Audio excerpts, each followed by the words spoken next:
오늘 말씀은 바벨론 포로 생활 70년의 의미 해서 그 첫 번째 시간으로 엄한 사랑 편입니다.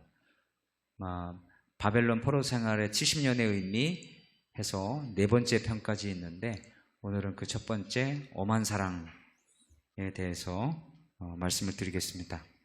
자, 우리 사랑하는 지체들과 함께 인사를 나누도록 하죠. 무더위에 얼마나 고생이 많으셨어요. 그리고 여기 오늘까지 얼마나 수고 많으셨어요. 아니, 그렇게 인사하지 말고 그게 인사가 아니죠.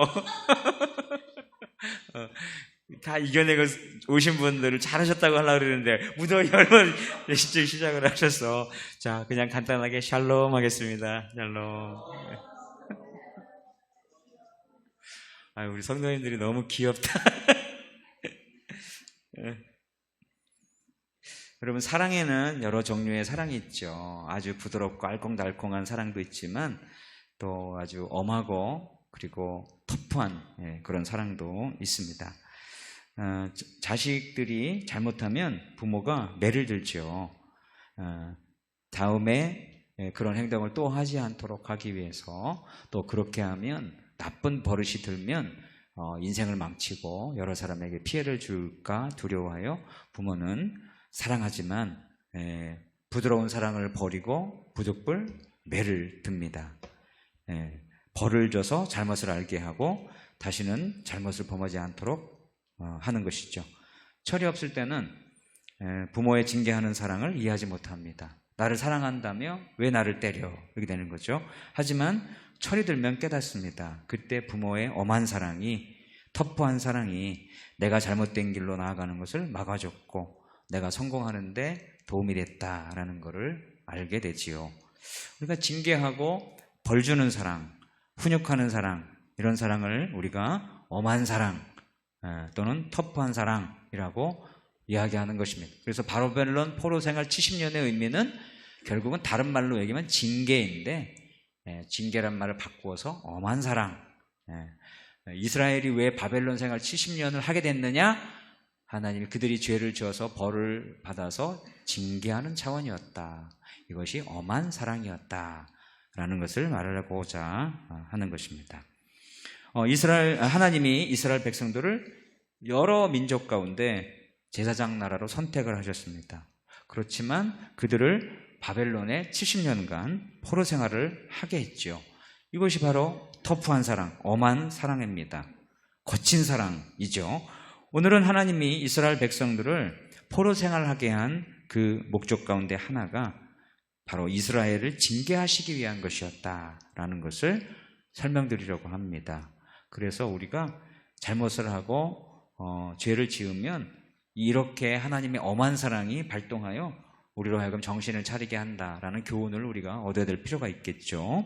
그래서 그것을 잘 설명하는 그런 구약 성경 본문을 선택을 해서 우리 에스라 강해이긴 하지만 에스라 강해와 연관된 이 바벨론 포로 기간 동안에 연관된 메시지이기 때문에 그 배경을 우리가 잘 이해하는 것이 본문 전체를 더 깊게 이해할 수 있는 하나의 방법이라고 생각이 돼서 에스라 강해이지만 에스라 본문이 아니라 레위기의 본문을 선택을 하게 되었습니다. 저 메시지를 준비하면서 조병호 목사님이 기독 공부에 연재한 내용을 메시지를 준비할 때 참조했다 말씀을 드리고 시작을 하겠습니다. 북이스라엘의 멸망이, 북이스라엘이 먼저 멸망을 했죠. 이스라엘이 우리나라와 같이 남한과 북한으로 나눠졌죠. 솔로몬이 죽은 이후로 솔로몬의 아들 르호보암과 여로보암으로 갈라지면서 여로보암이 북이스라엘의 왕이 되어서 차지하게 되고 르호보암이 남유다의 왕이 됩니다. 그래서 서로 대립하고 갈등하고 협조하고 이렇게 하다가 결국은 북이스라엘의 죄로 인해서 북이스라엘이 먼저 아수르에게 멸망을 하게 됩니다. 그리고 나서 하나님이 150년이 그 아수르의 망하고 150년이 지난 후에 그쯤에 하나님이 남유다 백성 들에게 예레미야를 통해서 예언을 하십니다. 예언을 하시는 내용이 15장 1절로 2절 그리고 4절에 있는 말씀인데 제가 읽어드리죠.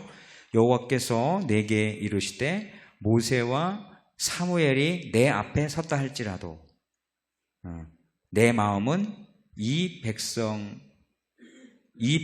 향할 수 없나니 그들을 내 앞에서 쫓아 보내노라. 즉 무슨 얘기냐, 쉽게 얘기하면 지금 하나님이 이스라엘에게 벌을 내리려고 하는데, 징계를 하려고 하는데 그 징계를 멈춰달라고 모세와 사무엘, 기라섬과 같은 선지자 같은 사람들이 와서 중재를 한다 할지라도 나는 그 뜻을 돌이키지 않겠다, 그런 의미예요. 그들이 만일 내게 말하기를 우리가 어디로 나아가리요 하거든 너는 그들에게 이르기를 여호와께서 이같이 말씀하시니라. 죽을 자는 죽음으로 나아가고 칼을 받을 자는 칼로 나아가고 기근을 당할 자는 기근으로 나아가고 포로될 자는 포로됨으로 나아갈지니라 하셨다 하라. 자, 이 포로 얘기가 나오죠. 그 다음에 4절입니다. 유다 왕 히스기야의 아들 므낫세가 예루살렘에 행한 것으로 말미암아 내가 그들을 세계 여러 민족 가운데 흩으리라. 자, 지금 예레미야 15장쯤에서 벌써 하나님은 예레미야 선지자를 통해서 그들이 포로로 될 것이고 하나님께서 이스라엘 백성을 흩어버리실 것이다 라는 예언을 하고 있습니다. 누구를 통해서? 예레미야를 통해서. 어느 시점에? 북이스라엘이 망한 지 150년이 지난 후에. 그러면 뭡니까? 150년이 지나는 동안에 이스라엘 백성들이 우리도 잘못하면 북이스라엘처럼 망하겠구나 하는 경고를 받았어야 되는 거잖아요. 우리도 잘못하면 저렇게 망하는구나, 우리의 동족 북이스라엘이 망했구나, 저렇게 당했구나, 우리가 정신을 차려야 되겠구나 하고 정신을 차릴 기회가 150년 동안 있었는데 그 150년 동안 정신을 차리지 못하고 결국은 하나님이 북이스라엘을 벌을 내리신 것과 같게 남유다도 벌을 내리시게 되었고 그렇기 때문에 그렇게 하려고 하는 것을 모세와 사무엘이 와서 말려도 멈출 수가 없다라는 내용으로 말을 하고 있는 것입니다. 그만큼 하나님은 이 결정을 확고하게 하신 겁니다. 하나님의 뜻을 알게 된 예레미야는 이제 그때부터 뭘 선포했습니까? 바벨론에게 저항하지 말고 바벨론에게 순순히 항복해라, 포로로 끌려가라, 이런 메시지를 전했습니다. 그러니까 이런 메시지를 전하는 예레미야를 백성들이 좋아했을 리가 없죠. 왕들도 좋아했을 리가 없습니다. 거짓 선지자가 나와서 예레미야와 다른 예언을 할 때 오히려 그 예언의 메시지에 열광을 했고 거짓 안전을 그들이 즐거워했고 좋아했어요. 그러나 진실을 얘기했던, 하나님의 말씀을 전했던 예레미야는 인기를 얻지 못했고 별의별 학대와 무시와 이런 모든 것들을 많이 당했죠. 남유다가 바벨론에 끌려가서 70년 동안 포로 생활을 해야 하겠다라고 했는데 하나님이 그 이유로 지목하신 것은 두 가지였습니다. 이게 매우 중요한데요. 왜 하나님이 그들을 70년간 바벨론의 포로 생활을 하게 하셨나? 하나님이 까닭 없이 그러지 않는데 왜 이렇게 엄한 사랑을 하셨는가?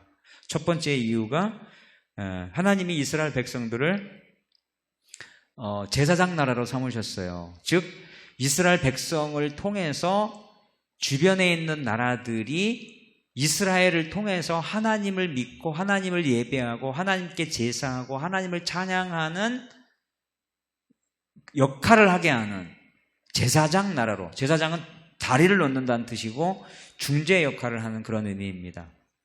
그래서 이스라엘을 그렇게 선택을 했는데 그리고 나서 그들에게 뭘 주셨어요? 제사장 나라로 삼으시고 그들에게 지켜야 할 율법을 주셨습니다. 율법 중에 율법은 뭡니까? 안식일법이죠. 안식일법, 안식일을 지켜라.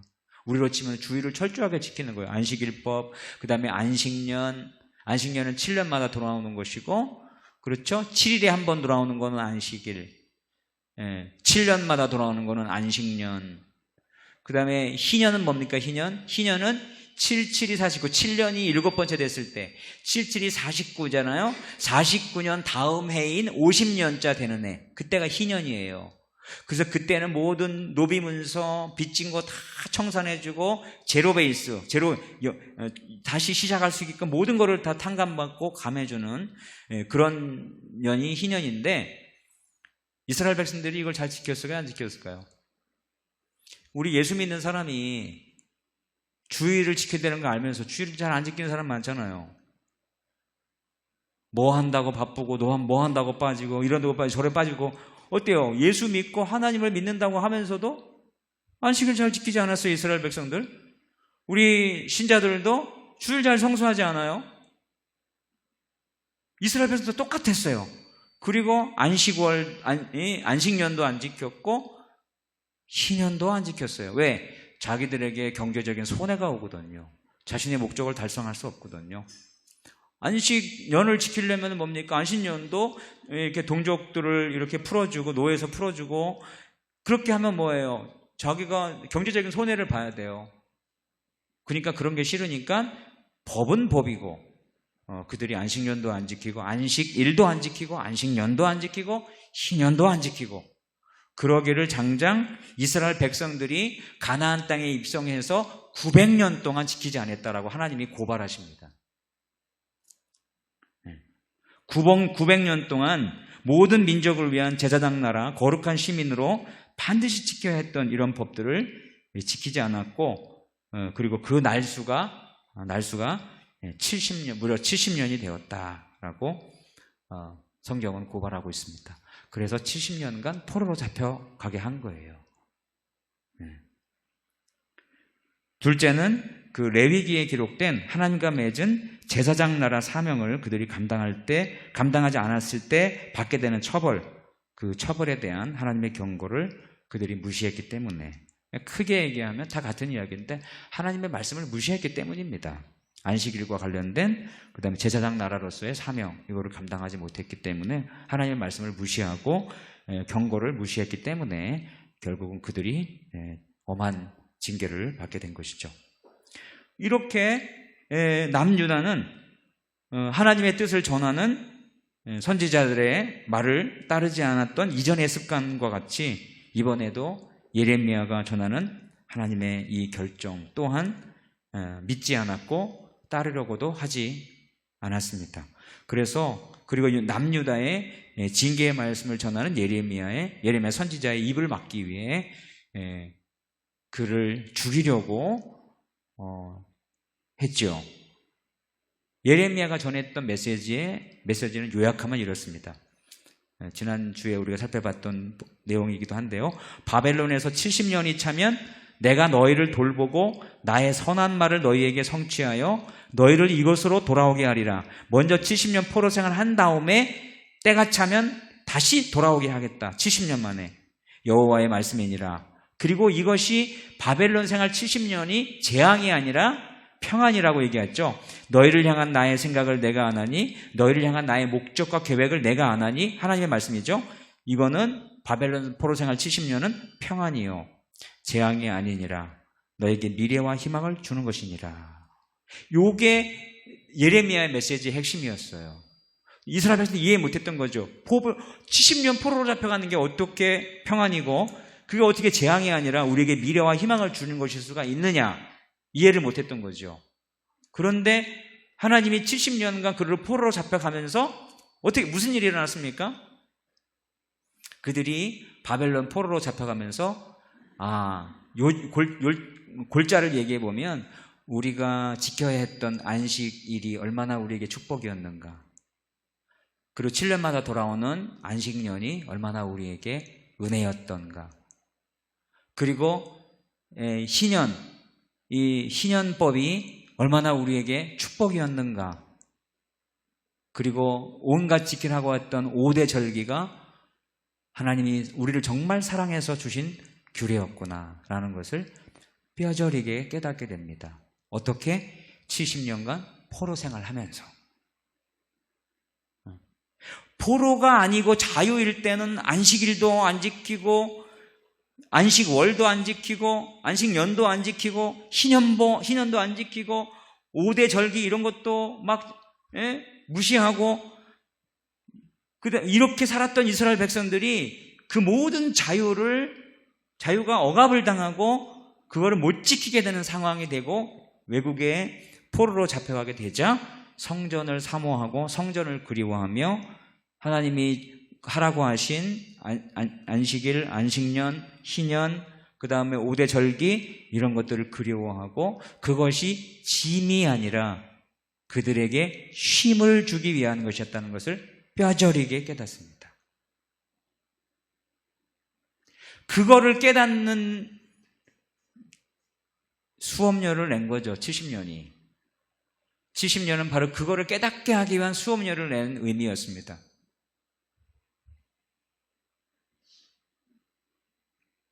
이 메시지가 예레미야의 메시지였는데 70년 세월 속에 담긴 하나님의 깊은 생각과 진심을 알고 남유다에게 이 하나님의 결정을 순수하게 받아들이고 포로 징계를 받고 다시 하나님의 백성으로 거듭나야 한다라고 설득을 했던 것이죠, 예레미야가. 그리고 차라리 70년간 포로로 잡혀갔다가 다시 돌아오는 것이 멍해긴 멍해이지만 그것은 나무 멍해이다. 나무로 만든 멍해이다. 그런데 만약 남유다가 하나님 말씀을 듣지 않고 끝까지 바벨론에 저항한다면 예루살렘 성이 바벨론에 함락돼 성은 황폐해질 것이고 수많은 사람들이 처참하게 죽는 쇠멍해를 매게 될 것이라고 선포했죠. 그래서 이스라엘 백성들은 안타깝게도 예레미야의 예언을 듣고 순수하게 포로로 잡혀간 것이 아니었고 버틴길 대로 버티고 저항할 대로 저항하고 하다가 결국은 포로로 잡혀갔기 때문에 쉽게 질 수 있는 낭의 멍에를 버리고 쇠멍에를 짊어지게 된 것입니다.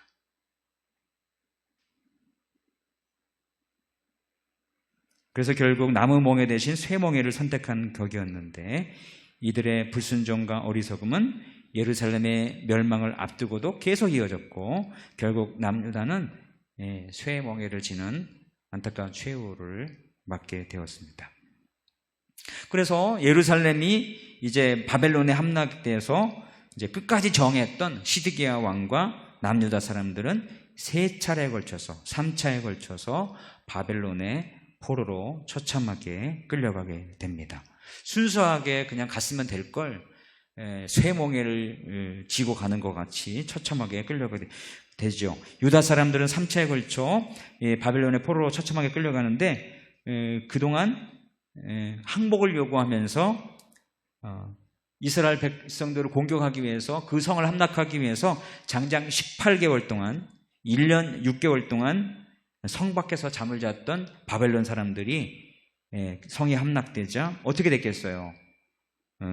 성 안으로 들어가서 온갖 약탈을 자행했죠. 성전과 왕궁들과 집들을 불태우고 성벽을 모두 허물어 버립니다. 그냥 순수하게 하나님의 말씀에 순종해서 우리가 당신의 포로로 가겠다라고 들어갔으면 그런 일은 안 일어났을 거예요. 그런데 어때요?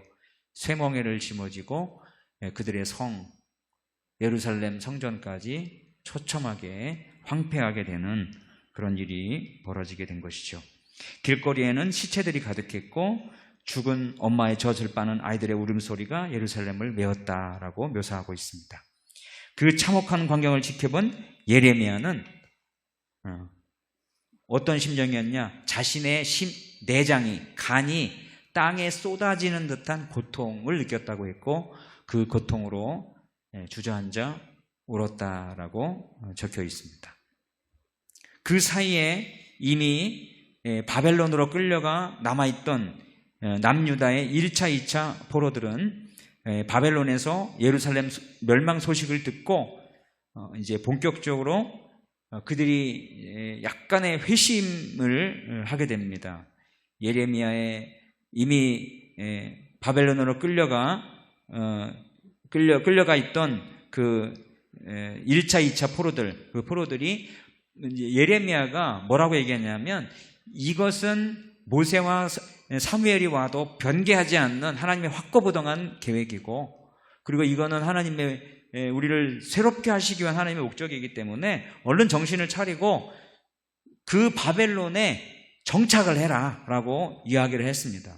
포로로 잡혀가서 뭐라고 그랬냐면 다른 나라에서 끌려온 포로들과 달리 예레미야는 뭐라고 했냐면 그곳에서 집을 지어라, 텃밭을 만들어라, 결혼해서 자녀를 낳고 바벨론 70년 동안, 당신이 있는 그 70년 동안 그 나라가 평안하기를 기도해라.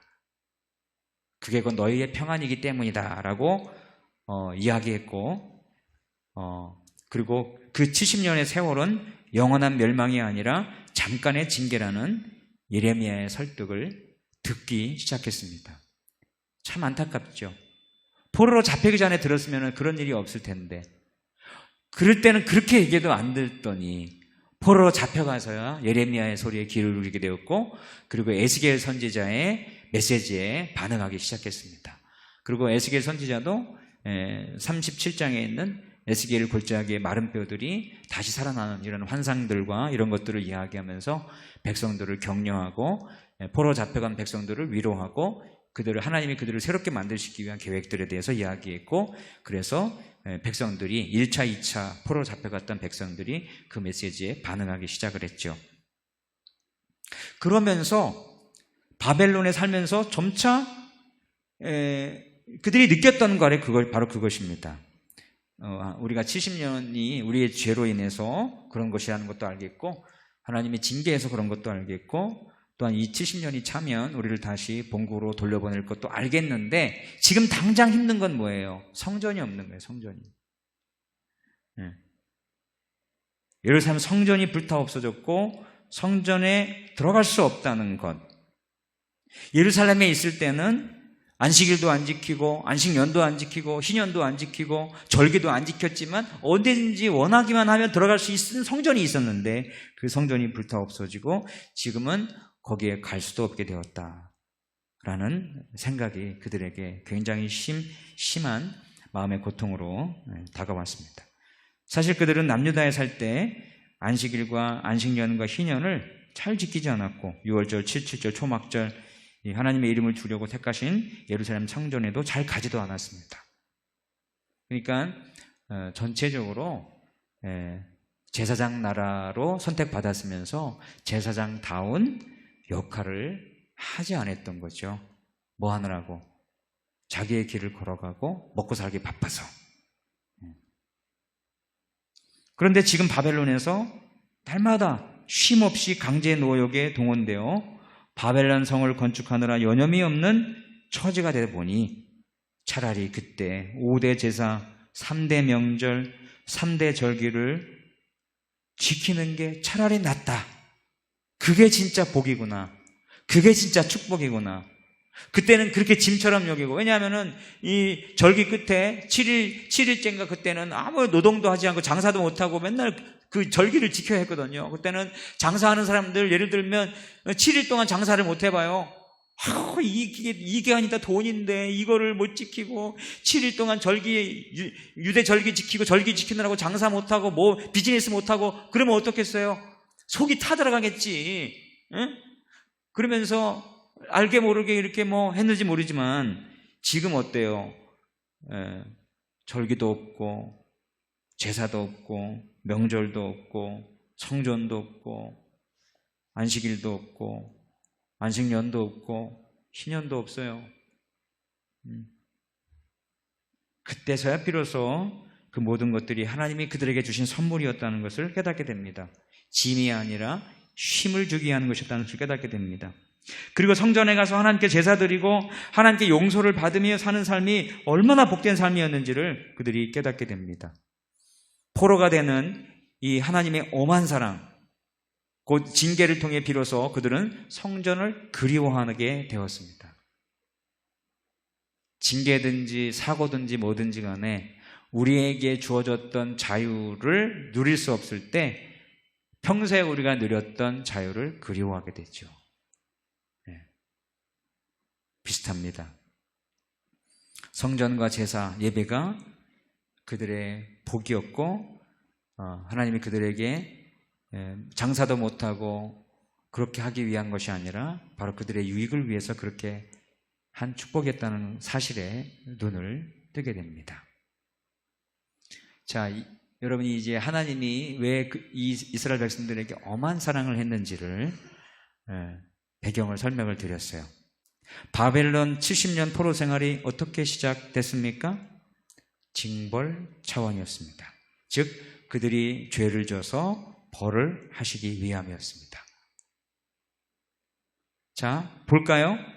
가나안에 입성한 이래로 900년 동안 제사장 나라로서 선택받은 이스라엘이 지켜야 했던 모든 법들, 안식일법, 안식년법, 희년법 이런 것들을 70년간 지키지 않고 무시했던 것이 70년 바벨론 포로 생활의 발단이 된 것입니다. 그러면 이스라엘 백성들이 정신을 차리고 그러면 우리가 이제 하나님의 뜻을 알았으니 그 다음부터는 절대로 안식일도 어기지 말고 안식년도 지키고 신년도 지키고 5대절기 3대 제사 모든 것도 이렇게 잘 지켜야 되겠다라고 했던 그 바벨론 포로 생활을 하면서 야, 이게 우리에게 짐이 아니라 축복이었구나. 그것을 깨닫고 본국으로 돌아와서 그들이 정말 하나님이 기뻐하시는 그런 삶을 살았을까요? 몇 년 동안은 그랬겠죠. 그러나 세월이 지나고 보면 오늘날의 이스라엘 백성들처럼 그냥 과거에 70년 포로로 잡혀가기 이전의 상황과 거의 흡사하게 그렇게 살게 됩니다. 그래서 여기에 있는 말씀을 보면 이게 다 뺑뺑이처럼 돌아가는 것처럼 그렇게 됩니다. 그래서 여기 하나님이 12절 언약을 맺잖아요. 너희 중에 행하여 내가 너희의 하나님이 되고 너희는 내 백성이 되고 언약이 맺어지는 거잖아요. 그리고 그 언약을 맺는 이유는 13절 나는 너희를 애굽 땅에서 인도해 종된 걸 너희에게 면한 너희의 하나님 여호와다. 내가 너희의 멍에에 빗장을 부수고 너희를 바로 서서 걷게 했다. 그리고 이런 모든 규례들을 너희들에게 요구하는 이유는 바로 내가 너희들에게 자유를 준 너희를 구원한 구속한 여호와 하나님이기 때문에 그런 것이다 라고 이야기해요. 그러나 14절 그러나 너희가 내게 청종하지 아니하여 이 모든 명령을 준행하지 아니하며 내 규례를 멸시하며 마음의 법도를 싫어하여 내 모든 계명을 준행하지 아니하며 내 언약을 배반할진대 하면서 하나님이 뭘 지금 내다보고 있는 겁니까? 이건 비록 바벨론 포로로 잡혀가기 이전에 있었던 일이지만 하나님이 말씀하시는 거예요. 쉽게 그렇게 바뀌지 않을 것이다. 내 규례를 멸시하며 내 마음에 내 법도를 싫어하여 내 모든 계명을 준행하지 않을지도 모른다 너희들이. 그래서 내 언약을 배반할 것이다. 내가 너에게 그러면 내가 너에게 이렇게 하겠다라고 하나님이 재앙을 예비하십니다. 곧 내가 너희에게 놀라운 재앙을 내려 폐병과 열병으로 눈이 어둡고 생명이 쇠약하게 할 것이요 너희가 파종한 것은 헛되리니 너희의 대적이 그것을 먹을 것이며 내가 너희를 치리니 너희가 너희의 대적에게 패할 것이요 너희를 미워하는 자가 너희를 다스릴 것이며 너희는 쫓는 자가 없어도 도망할 것이다. 이 정도 되면 정신을 차려야 되잖아요. 이 정도 되면 우리가 잘못하면 하나님이 징계하시는구나. 정신을 차려야 되잖아. 근데 18절에 또 도돌이표처럼 나옵니다. 또 만일 너희가 그렇게까지 되어도 내게 청종하지 아니하면 너희의 죄로 말미암아 내가 너희를 7배나 더 징벌하리라. 지금 여기 7배 하기 전에 그 징벌도 처참하고 어려운데 거기에다 7배를 얹어가지고 징벌을 더한다고 합니다. 그 징벌의 내용이 뭡니까? 19절 이하에 나오죠. 내가 너희의 세력으로 말미암아 교만을 꺾겠다. 너희의 하늘을 철과 같게 하며 너희 땅을 녹과 같이 하겠다. 그럼 뭡니까? 비가 안 오고 땅이 비를 못 받아들이니까 노순 물을 받아들일 수가 없죠. 하늘이 철인데 무슨 비가 와? 하늘에서 비가 내리지 않고 땅이 수분을 흡수하지 못하게 하겠다고 얘기합니다. 그러나 너희가 내게 그래도 그렇게 해도 그럼 정신 차리잖아. 야, 우리 농사가 망했어. 우리 정말 망했어. 하나님이 징계하신 거야. 정신을 차려야 돼. 정신을 차려야 되잖아요. 근데 거기다가 또 하나님이 물으십니다. 그렇지만 너희가 내게 청정하지 아니하여 이 모든 명령을 준행하지 아니하며 내 규례를 멸시하며 마음에 내 법도를 싫어하여 내 모든 계명을 준행하지 아니하며 내 언약을 배반한다면 내가 이같이 너희에게 행하리니 하면서 또 16절 이하에 나옵니다. 너희에게 놀라운 재앙을 내려 폐빵과 열병으로 눈이 어둡고 생명이 쇠하게 될 것이고 너희가 파종하는 것은 헛되게 될 것이고 대적이 그것을 먹게 될 것이라고 이야기합니다. 그리고 내가 너희를 치겠다고 얘기하고 너희의 대적에게 패할 것이라고 얘기하고 너희가 쫓는 자가 없고 도망할 것이라고 얘기합니다. 그러면 정신을 차려야지. 근데 18절에 또 도드리표처럼 나옵니다. 너희가 그렇게까지 되어도 내게 청정하지 아니하면 너희의 죄로 말미암아 내가 너희를 7배나 더 징벌하겠다. 계속 7배가 늘어나니 어찌합니까? 내가 너희의 세력으로 말미암아 교만, 이거 아까 읽었는데 내가 계속 위로 눌렀구나. 너희의 수고가 헛될 것이라 땅은 산물을 내지 아니하고 땅의 나무는 그 열매를 맺지 아니할 것이다. 그런데 또 너희가 나를 거슬려 내게 청정하지 않을진데 너희가 너희 죄대로 내가 너희에게 7배나 더하겠다. 계속 7배가 더해지는 거예요. 7배가 더해진 저주는 22절에 또 나오죠. 내가 들짐승을 너희에게 보내리니 그것들이 너희의 자녀를 움키고 너희 가축을 멸하여 너희의 수요를 줄이리니 너희의 길들이 황폐하리라. 그러면은 정신을 차려야죠. 23절에 또 이 일을 당해도 너희가 내게로 돌아오지 아니하고 내게 대항한다면 하나님 뭐라 그럽니까? 곧 나도 너희에게 대항하여 너희 죄로 말미암아 너희를 7배나 더 치리라. 그러면서 7배나 더 치는 내용이 25절에 나오죠. 칼을 너희에게 가져다가 언약을 어긴 원수를 갚을 것이고 너희가 성읍에 모일지라도 너희 중에 연병을 보내고 너희를 대적의 손에 넘길 것이고 너희의 수고가 헛될 것이고 땅은 산물을 내지 아니하고 땅의 나무는 그 열매를 맺지 아니할 것이다. 자, 이쯤 되면 지겹지 않아요? 22절 또 나옵니다. 그래도 너희가 어기지 아니하면 너희가 어기면 너희가 나를 거슬러 내게 청정하지 아니할진데 내가 너희의 죄대로 너희에게 7배를 또 더 재앙을 내리는데 이제 그만합시다. 지겹지 않아요? 이게 뭐예요? 반복적으로 한다는 얘기예요. 반복적으로. 정신을 차리고 그러니까 정신을 차리고 이렇게 하면 하나님이 징계가 임하시는구나 깨닫고 얼른 돌이켜서 뉘우치고 그러면은 사는데 한 번으로 끝나는데 계속 이런 일이 일어나요. 7배나 더 계속.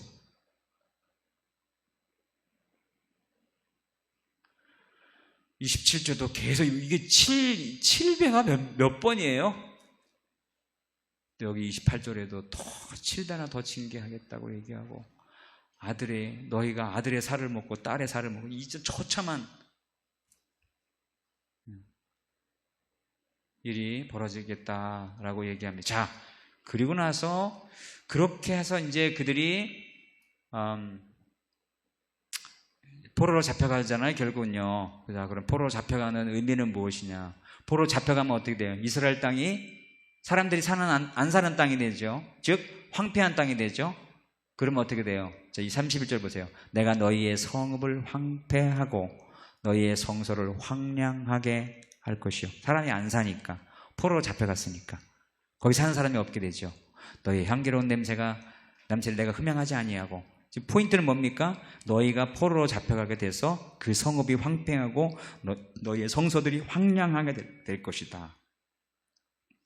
그 땅을 황무하게 할 것이다. 거기 거주하는 너희의 원수들이 그것으로 놀랄 것이고 내가 너희를 여러 민족 중에 흩을 것이고 내가 칼을 빼어 너희를 따르게 하리니 너희 땅이 황무하며 너희 성읍이 황폐하리라. 이게 바벨론 70년의 의미예요. 징계야, 징계. 엄한 사랑이야. 그러면 남는 건 뭡니까? 그렇게 엄한 사랑을 하면 하나님에게는 무슨 유익이 있어요? 34절. 너희가 원수의 땅에 살 동안에 너희의 본토가 황무할 것이므로 사람이 안 사는 곳이 되므로 그제서야 그 땅이 안식을 누릴 것이라. 그때 땅이 안식을 누리리니 너희가 그 땅에 거주하는 동안 너희가 안식할 때 땅은 쉬지 못했으나 그렇게 안식일법을 지키라고 얘기하고 안식년을 지키라고 얘기하고 신년을 지키라고 얘기하고 그렇게 얘기했는데 죽어라고 안 지키더니 70년 바벨론 포로로 생활하게 하는 동안에 하나님이 강제로 그 땅을 쉬게 하시는 거예요. 강제로 그 땅을 안식을 주시는 거예요. 하나님 무섭지 않아요? 하나님 말씀하시면 반드시 어떻게든지 반드시 그 말씀은 성취하시고 지키시는 분이세요.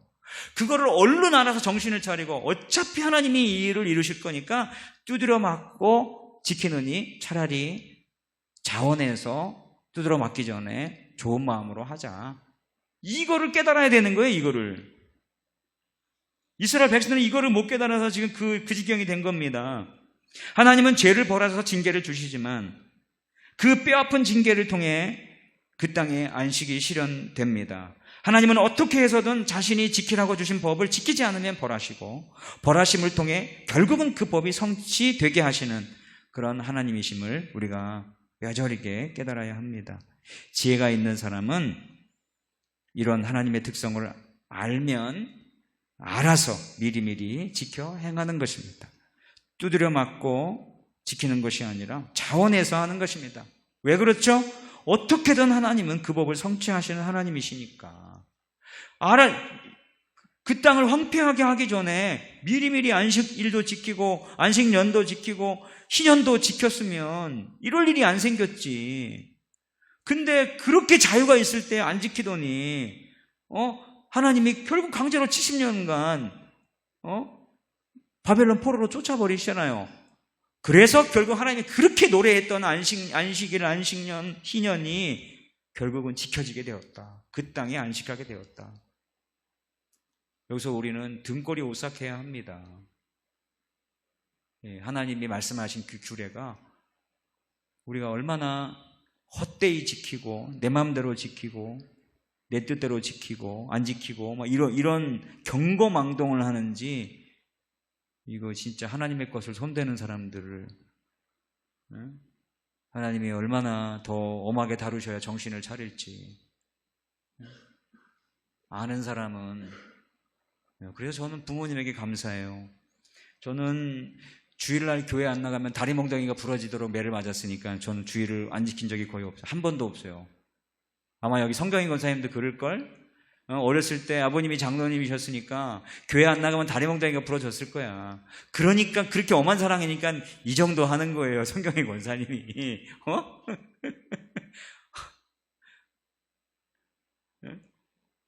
그때는 몰랐지. 짐이었지. 어디 놀러도 못 가고 여행도 못 가고 그랬는데 이제는 그게 생활이 되니까 그러려니 하고 주일날 꼭 참석을 하는 거죠. 알아서 하나님이 어떤 분인지를 알고 그분이 어떻게 행하실지를 알고 그분은 한결같이 신실하게 그렇게 행하셔요. 행하는 방법이 똑같아요. 말씀에 근거해서 하셔요.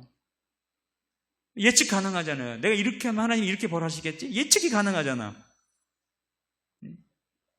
근데 아닐 거라고 착각을 하고 그렇게 하나님이 신실하신 하나님을 우습게 여기고 그렇게 하는 것은 정말 머리 좋은 게 아니에요. 머리가 나쁜 사람이야. 머리가 나쁜 게 아니라 믿음이 없는 사람이에요. 믿음이 없는 사람.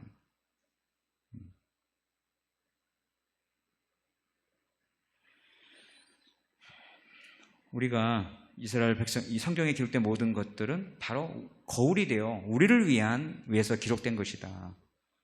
우리가 그들처럼 실수하고 잘못해서 벌을 받도록 하지 않게 하기 위해서 기록된 것이니까 성경을 알고 성경의 하나님을 알고 하나님을 마땅히 두려워할 만큼 두려워하고 하나님을 경외하고 그렇게 살아가야 하죠. 그게 최고의 법이에요. 최고의 복이고 하나님을 경외하고 경외하면서 사는 것 지혜의 근본이고 지식의 근본이라고 그랬어요. 여호와를 경외하는 것이 지식의 근본이다. 하나님을 경외함이 없는 하나님을 두려워하지 않는 사람은 IQ가 아무리 높고 아무리 좋은 대학을 나와도 하나님이 볼 땐 다 어리석은 자들이에요. 어리석은 자들. 하나님이 보시기에 정말 지혜가 있는 사람으로 인정된 사람은 어떤 사람입니까? 성경을 통해서, 역사를 통해서 하나님이 일하시는 원리를 깨닫는 거예요. 아, 하나님이 이렇게 일하시는 것이구나. 이렇게 하면 이런 벌이 임하는구나. 이렇게 하면 이런 하나님이 징계를 내리시는구나. 하나님이 일하시는 원리를 깨닫고 얼른 정신을 차리고 알아차려서 그 길에서 벗어날수록 화가 변하여 복이 되도록 그렇게 바꾸는 거죠. 그렇게 해야 합니다. 우리가 징계를 받고 지키는 것보다 차라리 징계하기 전에 지키는 것이 훨씬 나은 것입니다. 저와 여러분에게 이렇게 징계하는 하나님, 바벨론 70년 포로 생활의 의미, 엄한 사랑인데 하나님은 엄한 사랑을 잘 하십니다. 터프한 사랑 잘 하셔요. 그냥 하나님 공의의 하나님이시기도 하기 때문에, 그리고 약속의 하나님이시고, 만약에 안식일을 기억하지 않는 자가 당할 벌이 성경에 분명히 기록되어 있는데 그거를 지키지 않으면 어떻게 되는 거예요? 하나님 거짓말쟁이가 되는 거예요. 하나님은 신실하지 않은 분이 되는 거예요.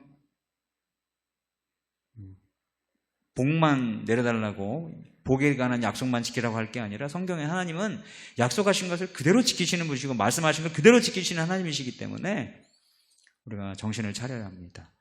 그리고 우리에게 이렇게 하나님을 깨닫고 하나님을 아는 지식이 있고 성경을 통해서 하나님이 어떤 분인지를 깨닫는 그런 지혜가 있고, 그것에 기초해서 지혜롭게 행동하는 그런 성도들 되시기를 주님의 이름으로 축복합니다. 여러분 자녀에게도 그런 지혜가 있기를 축복합니다. 없으면 가르쳐야죠. 없으면 가르쳐야죠. 우리 함께 기도하겠습니다. 하나님, 우리가 무지하여 하나님을 마땅히 두려워하고 경외할 만큼 두려워하고 경외하지 않고 하나님을 만홀히 여기고 가볍게 여기고 성경의 말씀들을 흘려듣고 했던 우리의 무지와 죄악들을 회개합니다. 이스라엘 백성들이 안식일법, 안식년법, 희년법, 절기, 제사, 명절, 이 모든 것들이 그때는 짐이었는데 포로가 되고 보니 그게 축복이었다는 사실을, 그게 그들에게 쉼을 주기 위했다는 사실을 깨닫게 됩니다. 안타깝게도 70년 포로 생활을 하면서 알게 되었어요. 지혜로운 사람은 어때요? 70년 포로로 들어가기 전에 알아야지. 그래서 하나님, 오늘 이 성경을 통해서 우리가 하나님을 깨닫고 하나님의 말씀과 하나님이 일하시는 그 원리들을 기억하고 저희들이 하나님 말씀에 위배되는 삶을 살지 않고 그 말씀의 언약의 안에 머물러 있는 삶을 살게 하시고, 이전에 내가 알게 지었고 모르게 지어서 하나님을 가볍게 대하고 하나님을 이렇게 우습게 여기고 하나님의 말씀을 흘려들었던 모든 죄악들을 회개합니다. 용서해 주시고, 나는 몰랐지만 그때 내게 이런 재앙이 오고 이런 어려움이 오고 이런 아픔들이 있었고 이런 상처들이 있었고 이런 사고도 있었던 이유가 혹시 내가 지은 죄로 인하여 하나님이 징계하신 것이라면 이제 깨닫고 다시는 하나님이 화가 변하여 복이 되게끔 돌이켜서 하나님의 말씀대로 살아가는 그런 백성 되게 하여 주십시오. 기도하시고, 금요 기도회, 산상 기도회 있는데 은혜 주셔서 하나님의 놀라운 은혜가 임하실 수 있도록 기도하시고, 그리고 우리 부흥의 불꽃이 식지 않고 더 계속 뜨겁게 활활 타오를 수 있도록 우리 기도하십시다. 이 시간 앉아 계셨으니까 다 같이 일어나